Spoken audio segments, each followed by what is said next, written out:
এয়া আজি কুকুৰে ছাগলীজনক কামুৰি পুৰা লেঙেৰা কৰি থৈ দিলে। এইটো চাওক কেনেকুৱা কামুৰিছে ভৰিত। ইমান অত্যাচাৰ হৈছে কুকুৰ উৎপাত।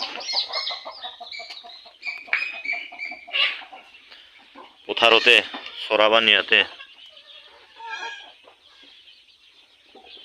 পোৱালি আছে, গাখীৰ খোৱা পোৱালি আছে, কি হ'ব ইয়াৰ এতিয়া য'তে ত'তে কামুৰিছে।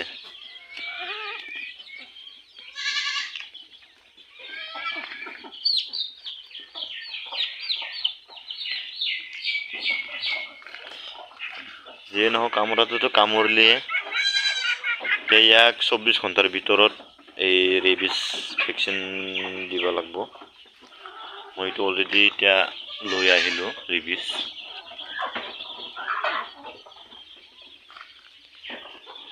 এতিয়া দিম, অলপ পিছত দিম।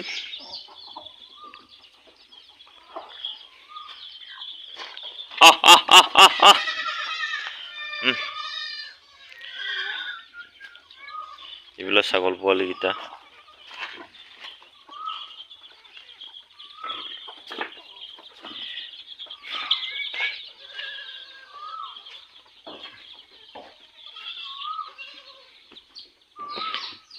এয়া ছাগল পোৱালিবিলাক ইহঁতক ওপৰত কিহৰ কাৰণে থোৱা যায় মানে এনে তলত থাকিলে মাটি খাই থাকে, মাটি খোৱাৰ পিছত হাগা হয়। পাত দি থৈ দিয়া যায়।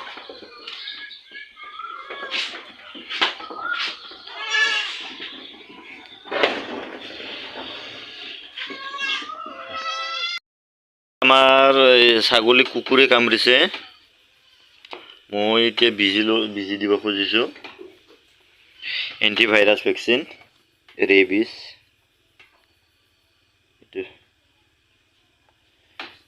এইটো কুকুৰে কামুৰিলে, মানুহে হওক বা গৰুৱে হওক, কুকুৰ কামুৰিলে ৰেবিছ ভেকচিন দিব লাগে।